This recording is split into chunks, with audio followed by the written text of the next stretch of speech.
Happy Monday. Good morning, everyone. Welcome back to Faith Family Focus. I am your co-host, Faith Suggs, former Duke women's basketball graduate and currently CEO and founder of Brand by Faith, social media and branding company, dedicated to telling the stories of our clients. This wonderful man next to me in the nice Duke blue is Schaefer Suggs, my father, former NFL player with the New York Jets and the Cincinnati Bengals, and has also served on the executive board and vice president with the NFL Former Players of Chicago, also known as the RPFPC, the Retired Professional Football Players of Chicago. Good morning, Dad. Happy Monday. Good morning, Faith. We have had a wonderful weekend.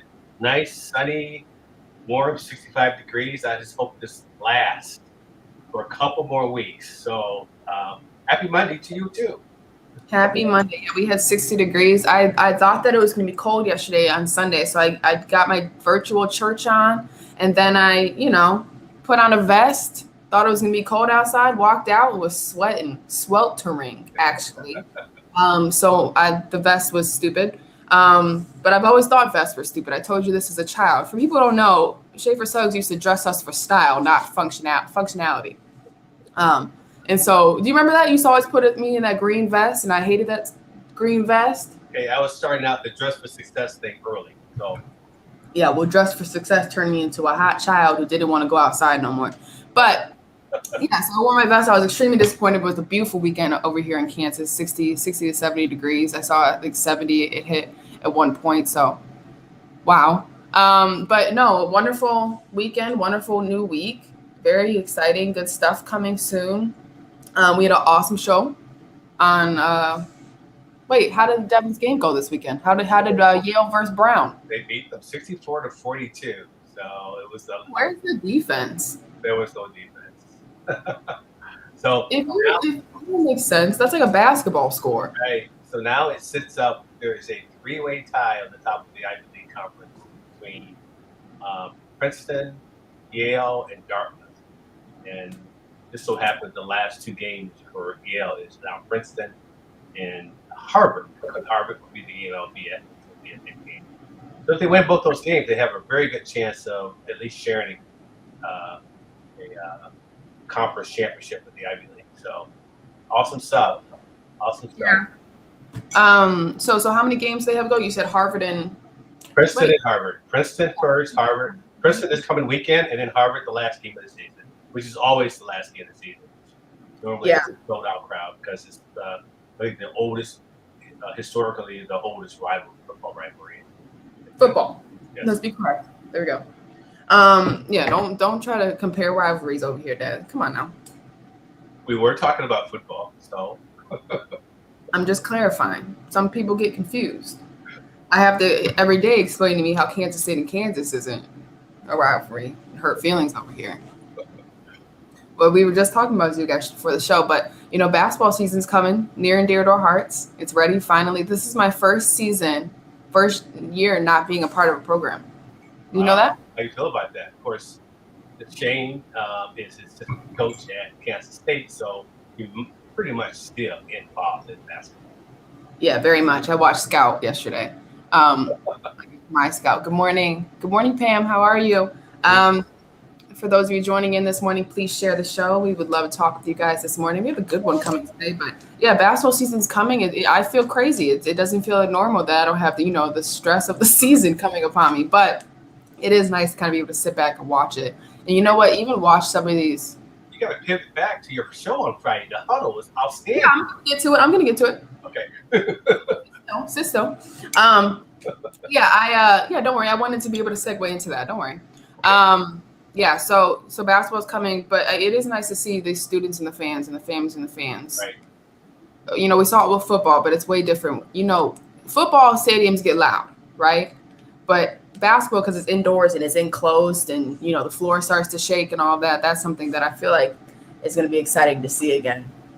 Went to my first game last week, so very exciting. I miss it for sure, but I am excited to watch some college basketball this year. I don't have my predictions. Maybe next show we can give our predictions for who's going to win the men's side and the women's side for NCAA basketball this year, because we have a great show coming up next week as well.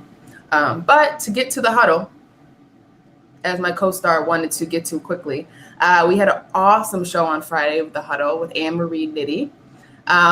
We talked about we talked about womanhood. We talked about she's writing her new book about the existentialism of the digital age of social media and how we put on a facade and this new generation of, our lives on social media is not similar to the lives we live on a real basis. We talked about her journey and her fight against Lyme disease. She's in a critical state of critical Lyme disease. So it was amazing hearing her story and the stuff that she has to go through and what we can work on in gaining more research and resources towards the fight of Lyme disease and the systemic issues behind it all. It was just an amazing show. If you guys did not get to see it, it went by really fast. At least 62 minutes actually we went talking about, Annie's life, and she's become a wonderful stepmother to these 3 children. And I actually think me, Annie, and I spoke after the show for maybe 30 minutes. Oh, wow. Okay. Yeah. So it was just an amazing show. If you have not seen it, scroll down right there. It's also on E360 TV under The Huddle. But yeah, Dad, it was an awesome show. What'd you think?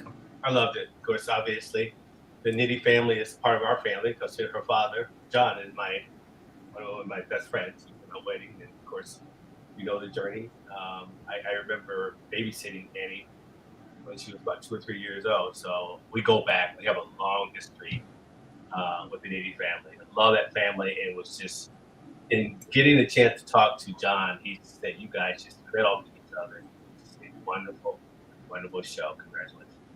Thank you. Yeah. And once again, if you guys didn't see it, you can check it out. It's right below this one. We're live right now on Monday morning. Exciting stuff here on Faith Family Focus. But it's a reminder, the huddle is every Friday.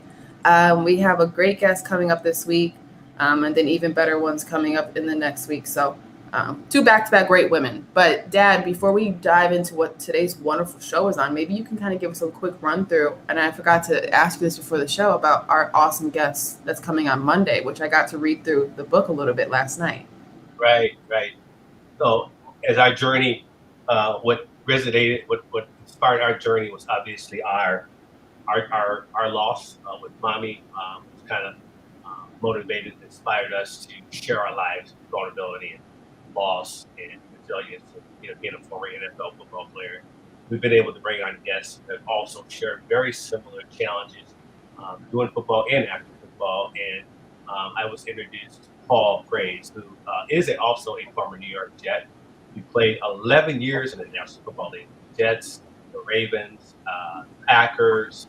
And so I was introduced to him for the first time by Mama Jet, Connie Nicholas, last week. And I remember his name, but this is really the first time I got a chance to actually meet him. The story of overcoming his career, and then the story of his son Joshua. It's an amazing story to bring him on. He was awarded the Ed Block Courage Award twice over the 25 years. And the Ed Block Courage Award represents Paul's underlining inspirational sportsmanship, courage, and commitment. In 1995, Paul and his wife were blessed with the birth of their first child, Joshua, who was afflicted with a muscle disease called Myotubular Myopathy and succumbed to the disease on December 24th, 2010. Lost him just a few weeks after his 60th birthday. We're going to share more about the bottom there. You see more about the Joshua Frase Organization on the bottom. I don't know if you have it on the bottom. Yeah. But Paul and Alison spent the rest of their life raising awareness and finding research over 23 years. And scientists are very close to finding a cure for this fatal disorder. They were blessed with the second child, Isabella Patrice, on May 31st, 2001. Isabella is Joshua's only sibling. She is currently attending Liberty University, studying the music major. They founded the Joshua Frase Foundation to raise awareness, funds, support groundbreaking research in the area of neuromuscular disease. Their son Joshua passed on December of 2010, with this disease, a very rare, deadly muscle disorder. Kids normally have a 50% chance of surviving their second birthday. Joshua almost reached his 16th birthday. And, this amazing story. He was inducted into the National Honor Society while in the sophomore year at Monte Vidro High School. His legacy is just beginning as pharmaceutical drugs are being tested through the efforts of the Joshua Frase Foundation. Interesting. Um, Interesting. So I know we have some videos to kind of give us more of an intro into the very foundation that we're talking about right now. Yes. So why don't you share it. So here's the original conversation. Spectacular effort by Marino, who fires. Touchdown! I was part of one of the most historical plays in the NFL, and I guarantee you don't know my name. I'm sure you recall my opponent's name, Dan Marino. I sure do. I played against him 17 times during my career. Dan was the hero that day. I played in the NFL for 11 years, but I'm not here to talk with you about football or football heroes. I'm here to talk with you about my hero. Our son Joshua was born just a couple of years after that play with a very rare muscle disorder called Myotubular Myopathy. He quickly became our hero. He was one of 55 known cases in the entire world at that time. He was given pretty dismal odds the day he was born, a 50% chance of celebrating 18 months of age. He became our hero as he defied the odds over the next 5,800 days. We founded the Joshua Frase Foundation when Joshua was just 1 year of age. We began supporting cutting-edge gene therapy research. Between the inspiration of our son and our research dog, Nips, we had what we needed to get started on this journey. We learned that there are thousands of kids out there with MTM, and our research has led us to a potential therapy and hopefully one day a cure for this death sentence. Joshua's life was a catalyst and helped change the trajectory of neuromuscular research. His legacy will be that of saving his peers' lives. I tell you all of this in hopes that you will catch the vision and help us change lives. Change Starts With One is a campaign that is so easy to get involved with. You can make a difference by doing this one simple thing. Buy a t-shirt. It's that simple. Change Starts With One is a movement that started with our son's life and has caused a ripple effect across the field of neuromuscular research. We believe that each of us have a responsibility to bring about good in this world. We encourage you to be the one to usher in change. But watch the defensive linemen. Watch what they do. Nothing. They're all standing around. There's only one guy rushing. Frase is the only guy that rushes. Check out the website for other ways to be involved and buy a t-shirt today and start changing lives. And please remember, always for the children.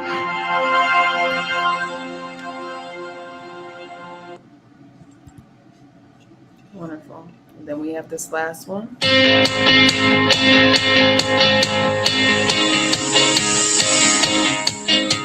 Hi, I'm Isabella Frase, and I'm 13 years old. My brother Joshua had myotubular myopathy, which is a deadly neuromuscular disorder that causes weakness. Only 50% of the children born with MTM survive past their second birthday, and most can't eat, walk, or breathe on their own. Nearly 20 years ago, my parents started the Joshua Frase Foundation to raise awareness and money for research. And now I'm so excited to tell you what's been happening. Our researchers have discovered a new kind of treatment called gene therapy and shown that it works in mice and dogs. The next step is to use this to help children like my brother Joshua. I believe this method will also work to help children with other disorders.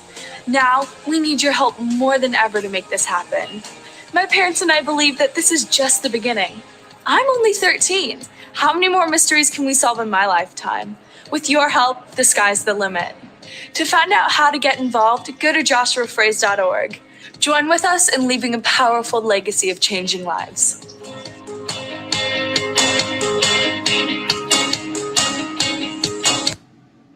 Nice.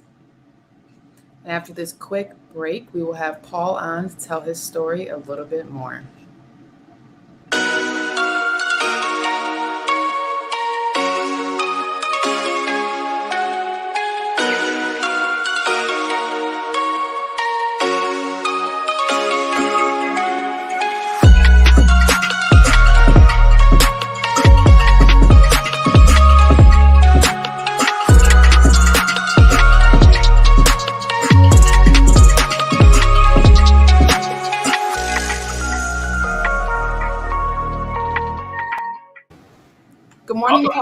Always muted. You're muted. How are you guys doing? First of all, thank you so much for honoring the all the MTM kids and Joshua, and I really appreciate you guys using your platform to share the news. Thank you. Thank you for joining us. It's just a wonderful pleasure to have you on, and that's something we love to do. You know, we've come across a lot of amazing foundations. This one's story is even better. And so we really enjoy having you on, and we want to educate people today as best we can. Well, thank you. Let's get started. You guys show the way. Yeah. Hey, So, Paul, let's talk about that NFL career. 11 years, amazing. So let's talk about a little bit. This is something we question all the time, and my dad's former teammates and people who know him know. What is your Schaefer Suggs memory that we can kind of share with me specifically, but our viewers as well? Well, I'm probably going to have to cross paths because I'm a young guy. You know, just kidding, Schaefer. I'm always there. Well, I was thinking, Schaefer, you crossed paths. You played with Mickey Schuler, didn't you? Yes, I played with Mickey. Of course, you know Pepper. You know, Yep. So he didn't start until after I left. So we just wore the same uniform. But he knows Pepper. He knows Bob Reese. So Well, that's incredible. I definitely need to get in touch with Pepper. I haven't talked to him in a few months, so I'll come back with some Schaefer Suggs stories after I talk to Pepper, because Pepper probably no. Pepper actually joined us. I can't remember. Twice. Yes, twice. We talked about mental health in football, and we talked about football in general. But yeah, Pepper shares some good stories. That's correct. I've never heard before. Well, it definitely, when you look back on it, and you know, obviously I'm looking up Wikipedia and Schaefer Suggs and all the things he accomplished in his careers and so on and so forth. And it's really cool to be, right now, I was talking to a young kid probably 6 or 7 months ago, and he did not know who Ronnie Lott was. Now, Faith, do you know who Ronnie Lott is? No idea. Well, he was probably one of the best safeties, right, to ever play the game. Would you say that? Or Yeah. Arguably, right? Mm-hmm. But from the San Francisco 49ers, and he's run a bunch of Super Bowls and all that. Wonderful guy, just a gem. And anyway, you look back on how the game has progressed, and things are a lot different, especially the pay. Of course, the pay. What would you say the biggest? We say, of course, the pay. We say the resources at the end of the day, the money invested in it, but also the physicality of the league as well. Yeah, I was I've been involved with the CTE trials, clinical trials, and all that stuff, and I know Chris Nowinski really well from Boston University and the Concussion Legacy group, and I think a lot of the things that they are doing are good. I actually saw a couple vicious hits without using the head yesterday.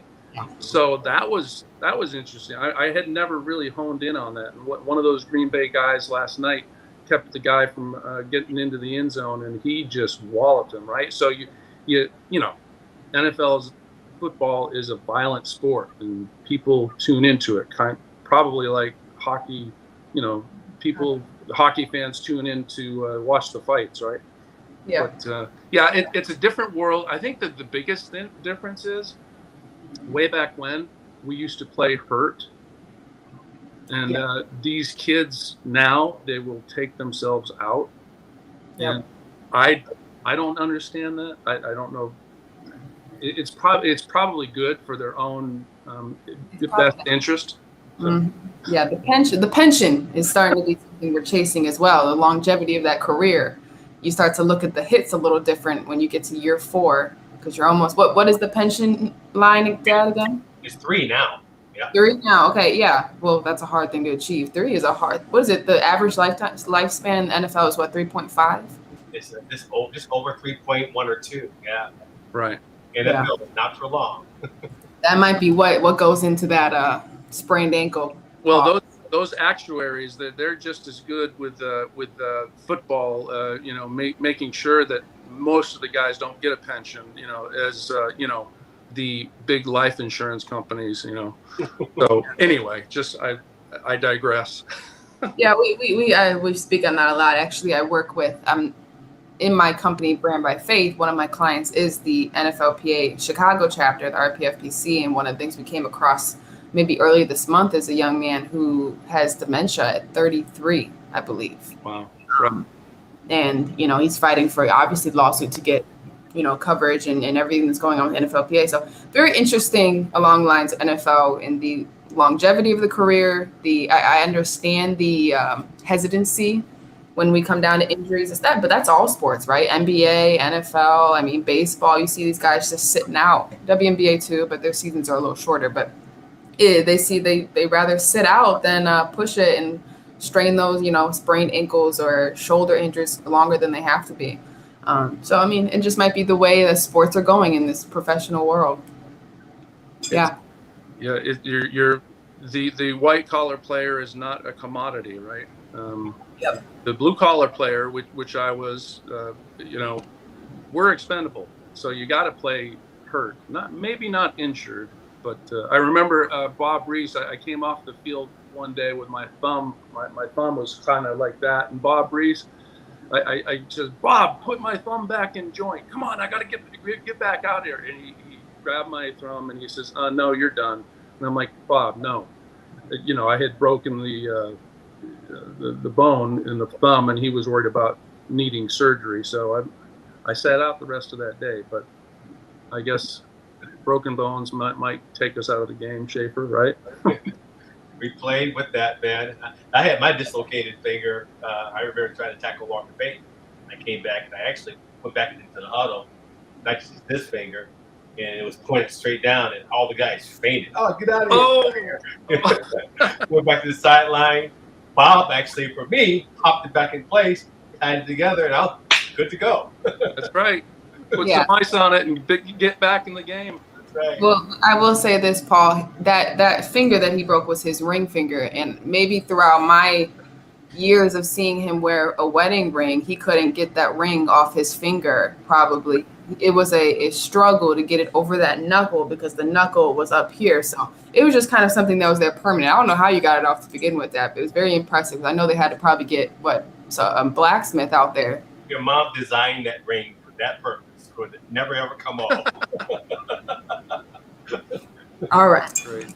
Man stuff. But no, Paul, wonderful for joining us. One thing that we'd like to tie in, especially when we speak with former athletes, because our stories kind of intertwine with that lifestyle as well, is that how did your journey within professional football kind of impact, who you became as a father and a leader within your family? I think it really comes down to there's quitting is not an option, giving up is not an option, and you're going to follow through with the task at hand, period. And, the old axioms about failure is not, what happens to you. It's if you don't, if you don't get back up after, I was thinking, if you don't get back up, you can't ever try to erase that failure or be successful again. So I remember playing against Jackie Slater. Yeah. He was in his 14th year and I was in my 2nd year, and I was so cocky that week in practice thinking I was going to take the old man to school. Well, I ended up on my back probably 70% of that day, and he was so gracious to me, right? But and he ended up playing another like 5 or 6 years. But you can't, when the doctors literally tell you after 24 days after the birth of your firstborn son, take him back home, and if he is alive, if he is alive in 1 year, bring him back and we'll reevaluate him. And they had no clue how to tell us how to take care of him. They were basically saying, take your son home and enjoy what little time you will have with him. So they were thinking weeks, days.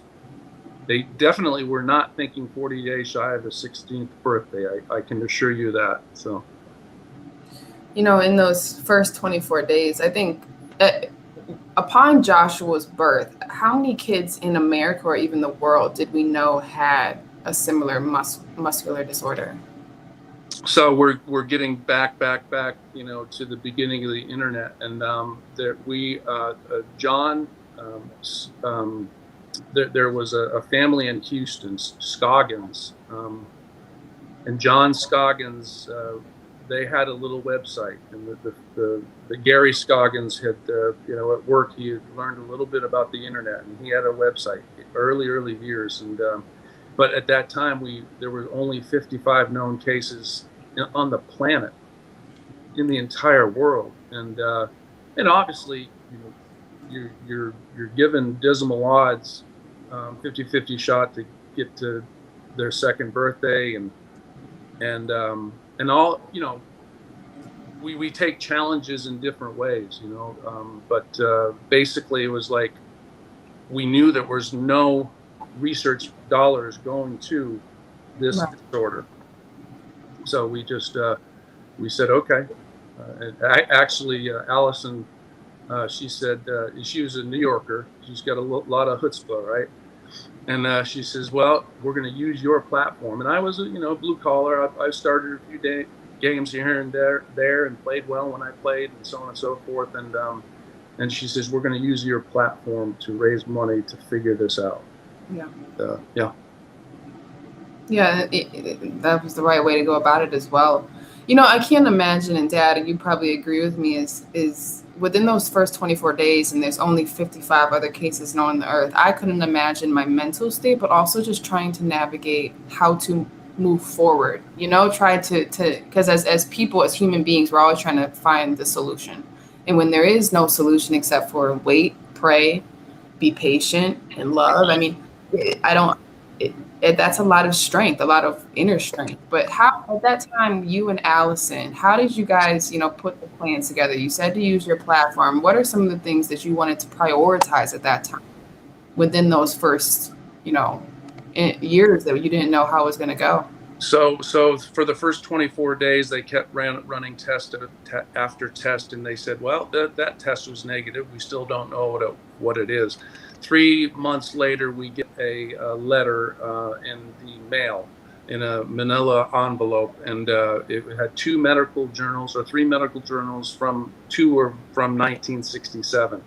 And the letter basically says, your son has myotubular myopathy. There's a 50% chance to make it to the second birthday. Pretty dismal pictures, dismal odds, so on and so forth. And within just after Joshua's first birthday, we had the foundation. Alison had logged the papers for the 501c3, and it just, there's no coincidences, right? Period. So my mother-in-law was watching a TV show, the Learning Channel or something like that. And this guy, Anthony Atala, is growing skin up in Boston Children's. And he was one of the top doctors in regenerative medicine at the time. And don't you know, my mother-in-law calls that doctor, who was world-renowned, he calls her back. and by that time, so really quick, I got drafted. Joshua was born February 2nd. I got drafted on March 15th by the Jacksonville Jaguars in the expansion draft, and Tom Coughlin was the coach, and Tom Coughlin expected me to be there like 8 days after the draft. So Alison, strong, I talk about the chutzpah. She basically, the first 3 years or 4 years that I played, I was only home about 2 years. So basically, she Anthony Atala, they call They call him, have a conversation with him. I'm in Jacksonville, commuting back and forth from Dallas to Jacksonville, and we just said, okay, we're going to figure this out. Alison, one time, I was in my first training camp up at Stevens Point, Wisconsin, and I'm on the phone at 9 o'clock at night, and Alison is saying, Joshua just had a mucus plug. The helicopter is here, and they're going to take him downtown Dallas, and click. And then the next time I hear from her, she's talking to me about 2 hours later. Joshua's stable, and the next morning she talks to me. She says, "You are not going to believe what happened this morning. This doctor came in and he said, all he did was read the medical chart, and the doctor had the students surrounding him." And right in front of Alison, he said, "Well, we're not sure if this mother, basically wants, to do everything possible. This child is probably not going to have a future, And Alison, she looks at the pastor's wife standing beside her, and she said, "Did he just say that?" She said, "I don't want that doctor ever in my room again." Mm-hmm. Well, the doctor came back the next morning for the rounds with the students, and the doctor said, "Well, this mother is very in tune with her child, and she knows exactly, his nuances. So we really need to pay attention to this parent." So, you asked kind of how the first 8 months went. That was pretty much it. Early on, did you guys feel that you had to fight for did you have to fight for Joshua's, just for Joshua, because a lot of people say, especially in these situations, one of my boyfriends, Shane, his assistant coach, they lost a son, similar. Mm-hmm. And early on, I think he made it to 14.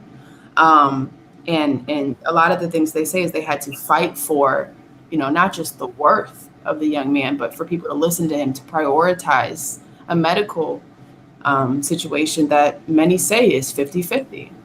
Right. I just talked to a friend of mine, or Facebook. I responded to a Facebook post from a friend of mine who's dealing with some serious complications, and his wife was like, "Oh no, we're not sure what to do."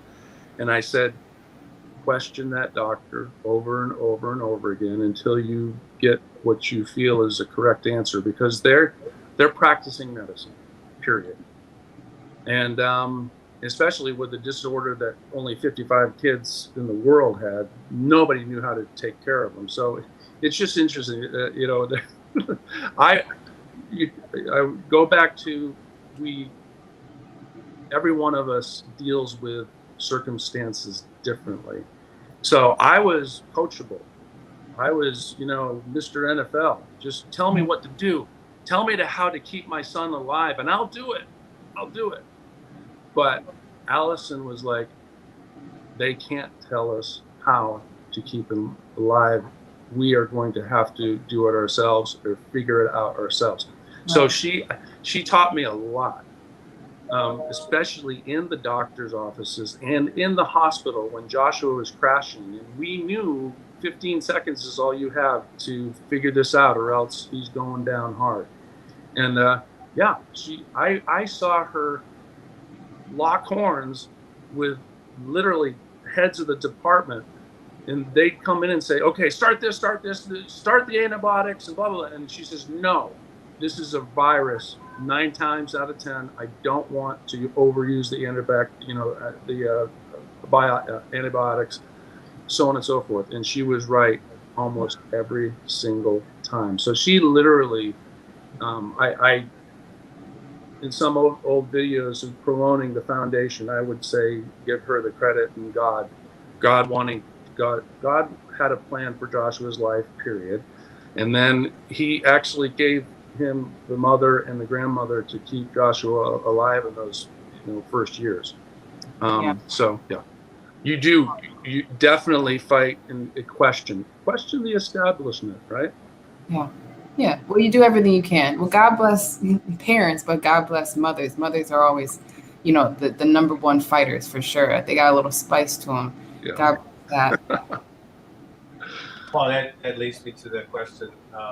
We lost my wife to cancer in 2 months period. She was diagnosed, and I tell you, it was the faith, knowing that the prognosis was, cancer was pretty deal. But our faith definitely got us through that. Obviously, for the last 10 years. How did your family's faith help you navigating through this Time. It was first of all, we have a beautiful up on YouTube. We actually had Joshua's service recorded, and Alison and I got to really minister to the congregation and to people in general, and some believers in our faith, and many different faiths were at that service, and we just stressed that God had a plan, and that we were not going to stop. We were going to, until the Joshuas of the world had a fighting chance, right? And there's also there was a young man, Amadio. He met us probably 3 or 4 years before, maybe 5 years before, and he became Joshua's best friend. They would do anything and everything together, and he just had such a compelling story that he shared at Joshua's celebration of life. And man, you learn so much from a 14 or 15-year-old kid. It's just amazing. So, we were never going to throw in the towel. We had some wonderful accomplishments in the foundation at that point. And yes, our faith that there is a God, there is a plan. He knows better than us, and we're just going to keep walking through that plan that we feel we're supposed to keep walking through. And that's and 22 years later, I've got a video of the very first kid that had gene transfer therapy for MTM on September 19th, 2017, and he's walking. Wow. And these kids did not. I've seen 1 or 2 kids that were very lightly affected with this disorder, and they, but normally these kids don't eat. They're on trachs, ventilated, so on and so forth. And this kid's walking around and eating on his own, and it's like it's miraculous. So we feel Joshua's legacy is, still ongoing, and it's going to change the lives of these families and these kids. Yeah. Our slogan is "Let go, let God, let go, let faith, let go, let love." And this obviously applies to your life and the creation of the Joshua Frase Foundation. Can you tell us how it was started? I'm sorry, you tell us what? Tell us how the Joshua Foundation was started. Oh, was what started? Yeah, how did So, yeah, basically, again, it was just, we knew that there was no money going to research. We actually found that where MDA had given like $20,000 over 3 years for, I don't know, exploratory things. So, and we knew we wanted to keep our son alive, period. Right. And initially it was for selfish reasons. Let's raise a bunch of money and let's give it to the doctors, and they're going to figure it out, because we want our child to have a normal life and to live.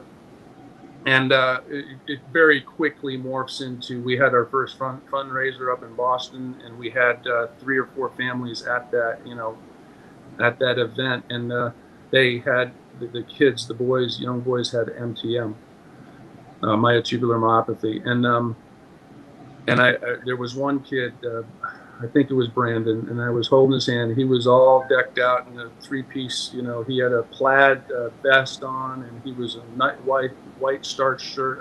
I think he was 8 months, maybe 15 months, I'm not sure. But I just I just gravitated to him, and I shared a few moments with him during the fundraiser, and the next year he was gone. Wow.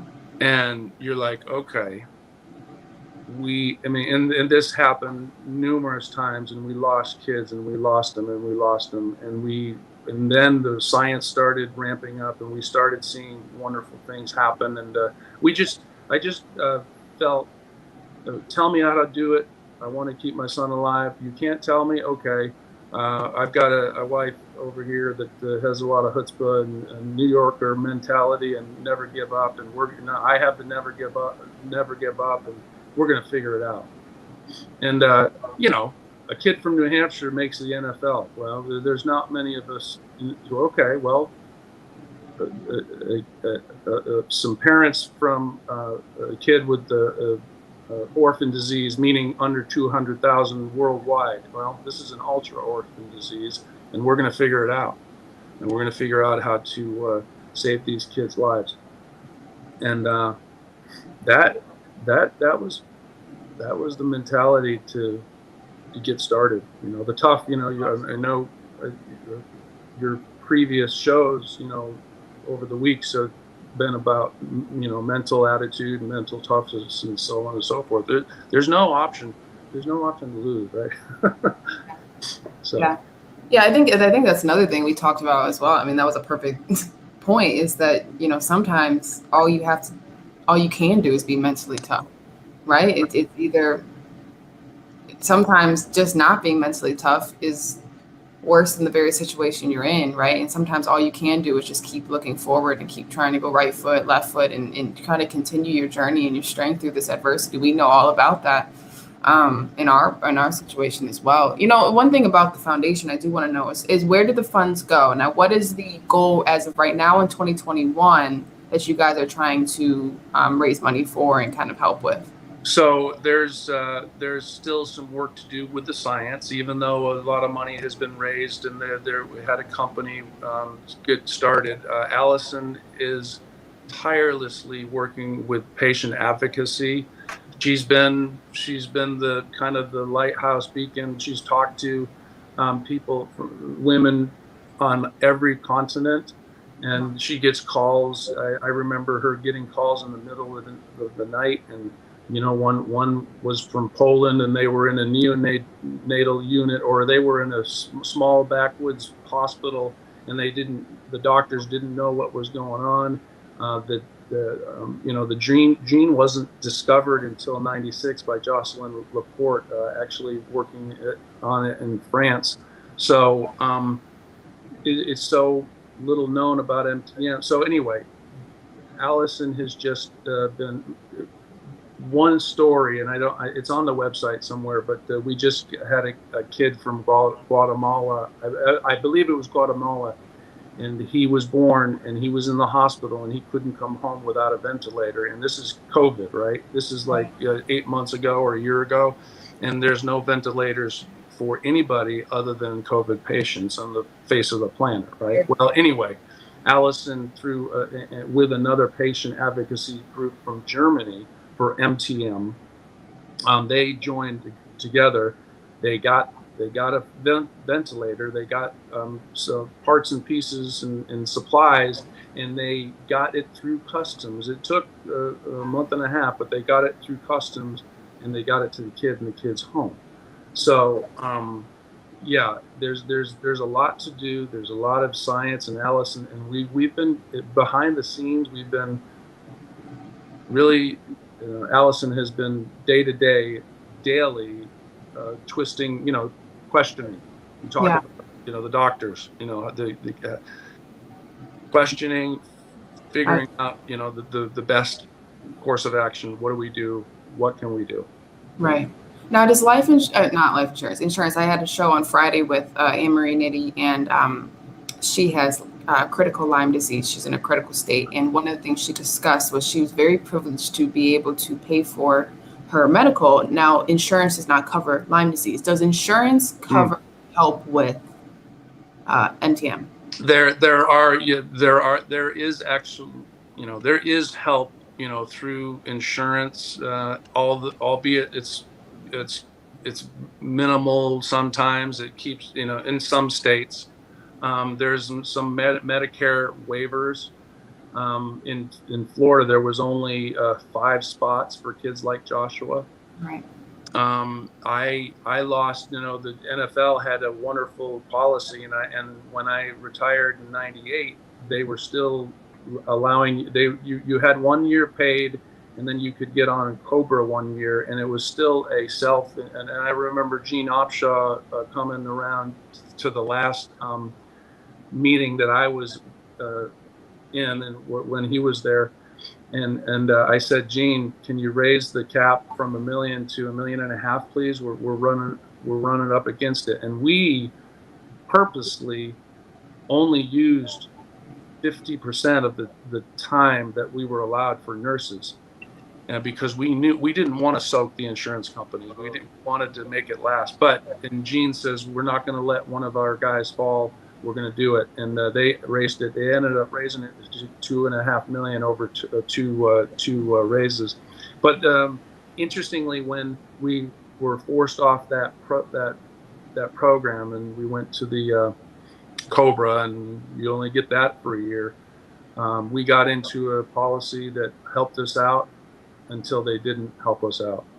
And they legally could change their laws. It took them 18 months, but they legally changed their unlimited home health care, which we only took half of it from. So a possible 8,000 hours a year, and we only took about 4,000, only when Joshua at night was asleep, so we could sleep.